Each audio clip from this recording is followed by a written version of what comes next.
આવતીકાલે વિશ્વ ઓટિઝમ ડેની ઉજવણી કરવામાં આવશે। તેની પૂર્વ સંધ્યાએ એક પત્રકાર પરિષદનું આયોજન કરાયું હતું।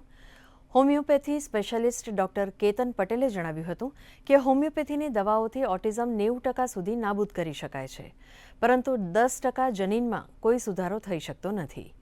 ઓટિઝમના 80% કેસ માત્ર ડાયટ અને કસરત દ્વારા સારા થઈ શકે છે। જનીશાસ્ત્ર બહુ જ નીચે નાના પાયે હતું, ત્યારે કેવી રીતે લોકોના સ્વાસ્થ્ય સાથે સાંકળવું એ રિસર્ચનો વિષય નહોતો, પણ કેવી રીતે સોસાયટીમાં લઈ જવું એ મુખ્ય અમારું કાર્ય હતું। અને ઓટિઝમમાં અમને જ્યારે અમે એન્ટર થયા, કારણ કે લગભગ 2015 સુધી ઓટિઝમવાળું આટલું પ્રમાણ જોવા નહોતું મળતું, પણ આપણે પણ જાણીએ કે છેલ્લા 10 વર્ષમાં જે દુનિયામાં ઉથલપાથલ જોવા મળી છે એ કદાચ આટલા છેલ્લા 40 વર્ષમાં નથી જોવા મળી।